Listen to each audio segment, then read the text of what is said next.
Bienvenidas y bienvenidos a esta exploración. Hoy nos sumergimos en uno de los libros más intimidantes y, la verdad, más mal interpretados de la historia, el Apocalipsis. Totalmente. Un libro que a muchos les da miedo. Sí, exacto. Y bueno, tenemos como guía un par de comentarios teológicos muy detallados y las transcripciones de un seminario. Nuestra misión es tratarlo casi como un caso sin resolver.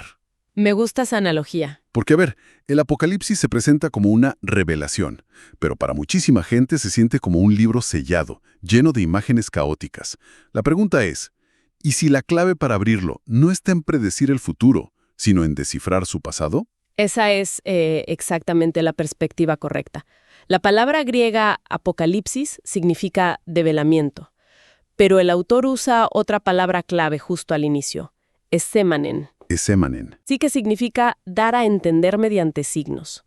O sea, desde la primera línea te está diciendo, no estoy escribiendo un reportaje de noticias. Claro. Estoy pintando un cuadro simbólico.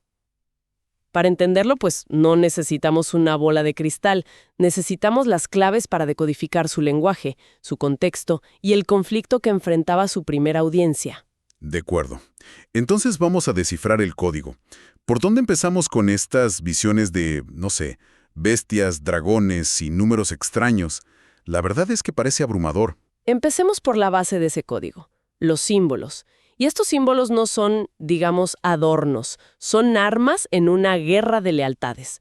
Por un lado tienes al cordero y un color que se repite muchísimo. El blanco. ¿El blanco? Cierto, se habla de túnicas blancas, del trono blanco de Dios, de Jesús en un caballo blanco. Entiendo que el blanco aquí no es solo un color, sino que funciona como los números. Es un símbolo. Precisamente. El blanco representa de manera súper consistente la pureza, la justicia, la victoria divina. Es el color del bando de Dios, por así decirlo. Y en agudo contrasta tienes a la bestia, al dragón y el color rojo. Que simboliza la violencia, la guerra. El derramamiento de sangre, exacto. El autor está creando dos equipos visuales. O estás con la pureza del cordero o con la violencia del imperio. No hay punto medio. Y en ese código los números juegan un papel, fundamental. Las fuentes que revisamos dedican mucho tiempo a esto, y es fascinante. No son para hacer matemáticas. Para nada. Son para transmitir ideas. Exacto. Hay una lógica interna muy clara. Por un lado tienes los números de la perfección y lo divino. El 3 de la Trinidad, el 7 que representa la totalidad, la plenitud.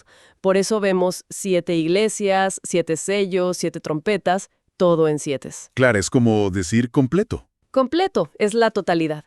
Y luego está el 12, el número del pueblo de Dios, como las 12 tribus de Israel o los 12 apóstoles. Ah, entonces el famoso 666 no es un número de tarjeta de crédito del futuro. Para nada. Es el número del hombre, el 6, que representa la imperfección. Que siempre se queda corto, no llega al 7.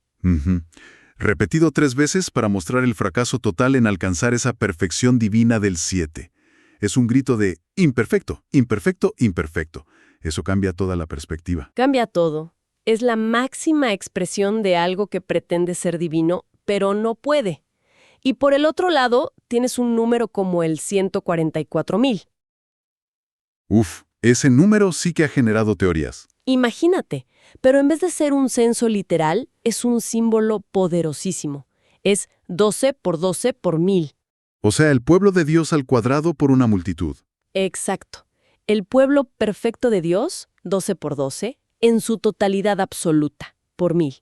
Es una imagen de seguridad y plenitud, no una lista de admisión para un club exclusivo. Wow. Y lo mismo ocurre con la Nueva Jerusalén, cuyas medidas son múltiplos perfectos de 12. No es un plano de arquitecto, es un poema sobre la perfección. Ok, entonces tenemos un código de símbolos, colores y números dirigido a una audiencia del primer siglo. Para entender el mensaje, tenemos que convertirnos en detectives históricos. ¿Quién escribía este código y para quién? Bueno, el autor se identifica como Juan. Pero los académicos debaten si es el mismo que escribió el Evangelio.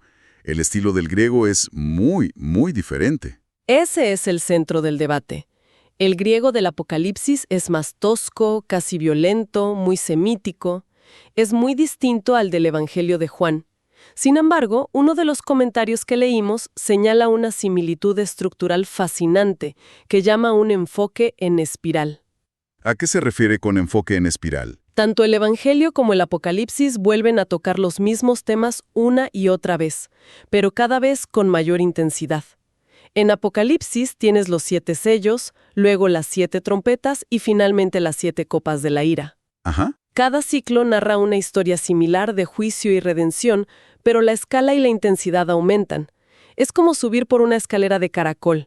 Ves el mismo paisaje, pero desde una perspectiva cada vez más alta y dramática. Entiendo. Es una firma estructural más que estilística.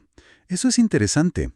Pero me pregunto, ¿no podría ser simplemente un rasgo común de la literatura apocalíptica de la época en lugar de la prueba de un mismo autor? O sea, ¿qué tan fuerte es esa conexión para los académicos? Es una pregunta súper válida, y por eso el debate no está cerrado. Sin embargo, la consistencia de los temas, Jesús como el Cordero, el conflicto entre la luz y la oscuridad, la importancia del testimonio, es tan fuerte entre las obras que muchos estudiosos argumentan que es como un gran compositor que escribe una sinfonía y una ópera. Los estilos son diferentes, pero la voz y las preocupaciones del creador son inconfundibles en ambas. De acuerdo. Otro punto clave del contexto es cuándo se escribió. Las fuentes presentan 2 teorías principales: bajo el emperador Nerón, en los años 60, o bajo Domiciano, en los 90. ¿Por qué es tan importante saber cuál de los dos era? Porque nos da el motivo del crimen, por así decirlo. Claro. La evidencia externa de los primeros padres de la Iglesia es ambigua, pero la evidencia interna del libro, la del propio texto, apunta con mucha fuerza a Domiciano. Y la razón es una frase.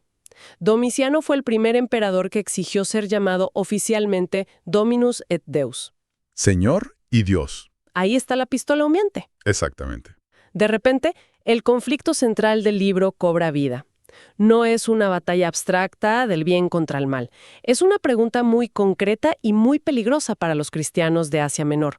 ¿Quién es tu Señor y Dios? Claro. ¿El hombre que se sienta en el trono de Roma o el Cristo que se sienta en el trono del cielo? El culto al emperador dejó de ser un simple acto cívico y se convirtió en una prueba de lealtad absoluta. Negarse a participar era traición. Y este mensaje se dirige a 7 iglesias específicas, que no eran lugares teóricos, sino comunidades reales, con problemas reales. Las cartas de los capítulos 2 y 3 se lo dejan muy claro. Eran increíblemente reales. Éfeso, Esmirna, Pérgamo estaban en la primera línea de este conflicto. Sufrían persecución no solo del Estado romano, sino también de las sinagogas locales que los veían como una secta herética y los denunciaban a las autoridades. Y, al mismo tiempo, enfrentaban la tentación interna de simplemente ceder. Totalmente. Como la iglesia de la Odisea, a la que se le acusa de ser tibia. Que no es que fueran malvados, es que intentaban jugar en ambos equipos para sobrevivir. Precisamente. Ser tibio significaba buscar un compromiso cómodo con la cultura imperial, participar en las fiestas de los gremios comerciales, que incluían sacrificios a los dioses romanos o al emperador para no perder el negocio. Para poder comprar y vender. Exacto. Y el libro les dice que esa neutralidad es imposible. El número 7, de nuevo, simboliza la totalidad, así que el mensaje, aunque está anclado en esas 7 situaciones, es para la iglesia completa en todo tiempo y lugar. Es un manual de resistencia. Entonces tenemos un código simbólico, un autor enigmático y un villano que se cree Dios oprimiendo comunidades reales. Si juntamos todas esas piezas, ¿cuál es la gran imagen que se forma? ¿De qué se trata todo esto en el fondo? Lo fascinante aquí, y los materiales que revisamos coinciden mucho en esto, es que el Apocalipsis no es principalmente un mapa del futuro. Es un manifiesto de resistencia para el presente. ¿Un manifiesto? Sí, su objetivo es develar la verdadera naturaleza del poder. Quiere mostrar que a pesar de los tanques y la imponente maquinaria del Imperio Romano, al que simbólicamente llama Babilonia, el verdadero poder no reside ahí. Y eso lo establece desde el principio con la visión de la sala del trono, en los capítulos 4 y 5, ¿verdad?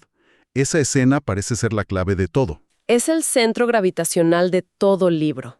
Una de las fuentes señala que la palabra trono aparece 37 veces. 37. El mensaje es inequívoco. Puede que veas un trono en Roma, pero es una imitación. Hay un solo trono en el centro del universo, y en él se sienta Dios. Y el clímax de la escena es cuando se busca a alguien digno de abrir el rollo que contiene el destino de la historia. Y nadie es digno. Hay un momento de desesperación hasta que aparece el león de la tribu de Judá. Pero cuando Juan se vuelve a mirar, no ve a un león. Ve un cordero, de pie, como si hubiera sido inmolado. Esta es la imagen más radical y subversiva de todo el libro. Es potentísima. El héroe que puede ejecutar el plan de Dios no gana por poder bruto, como un león, sino a través del sacrificio y el amor que aguanta hasta la muerte. El poder del mundo, representado por la bestia, se basa en la coerción, en la violencia. El poder de Dios, revelado en el Cordero, se basa en el amor sacrificial. Es increíble. El héroe de la historia no es un león conquistador, sino un cordero sacrificado. Es una victoria completamente al revés de como el mundo la entiende. Y los seguidores del cordero ganan de la misma manera. Exactamente. El libro dice que vencieron por medio de la sangre del cordero y de la palabra del testimonio de ellos, y menospreciaron sus vidas hasta la muerte. Su victoria no es militar, es moral y espiritual. Y esto nos lleva a la famosa marca de la bestia. Que, según esta interpretación, tiene mucho más que ver con la economía que con la escatología. Va a comprometerse con el sistema imperial. Ajá. Significaba decir César es el señor, para poder obtener los permisos comerciales, para poder comprar y vender en el mercado. Era una marca de lealtad económica y religiosa. Mientras que llevar el sello de Dios significaba ser excluido de ese sistema, enfrentar la ruina económica, el ostracismo social y la persecución, pero manteniendo la lealtad al verdadero rey. Es una elección de lealtad con consecuencias devastadoras en el aquí y el ahora. Por eso el libro es tan intenso. No está hablando de un futuro lejano y abstracto. Le está hablando a gente que podría perder su sustento, su vida, esa misma semana, por negarse a quemar una pizca de incienso para el César. ¡Qué fuerte! Les dice, entiendan que la historia no es aleatoria. Parece que Roma está ganando, pero el universo moral se inclina hacia la justicia del Cordero. Y esa victoria final no es como muchos imaginan, un escape del mundo a un cielo etéreo, a las nubes. No, y las fuentes son muy enfáticas en este punto. El final del Apocalipsis no es la aniquilación de la creación, sino su redención. La promesa es un cielo nuevo y una tierra nueva. No un plan de evacuación, sino un plan de restauración. Exacto. El objetivo final es que Dios habite con la humanidad en una creación renovada, donde, como dice el famoso pasaje, enjugará toda lágrima de sus ojos. Es una esperanza tangible, arraigada en la renovación de todas las cosas. Hemos descifrado el código, investigado el contexto y revelado un mensaje central de resistencia y de esperanza. Ver el libro a través de los ojos de su primera audiencia lo transforma de verdad, de un libro de predicciones a un manual de supervivencia espiritual. Y ese mensaje sigue resonando con una fuerza increíble. La pregunta central permanece. En un mundo lleno de sistemas económicos, ideologías políticas, presiones culturales que exigen nuestra lealtad incondicional, ¿quién o qué se sienta realmente en el trono de nuestras vidas? Lo que los lleva a una reflexión final. Uno de los textos que analizamos destaca que el libro contiene 7 bienaventuranzas o bendiciones. La primera, justo al principio, dice: «Bienaventurado el que lee y los que oyen las palabras de esta profecía, y guardan las cosas en ella escritas». En un mundo de consumo de información instantánea, de distracción constante, ¿qué podría significar para nosotros hoy no solo leer por encima, sino leer en voz alta, escuchar atentamente y guardar en el corazón un mensaje que exige toda nuestra atención y nuestra máxima lealtad?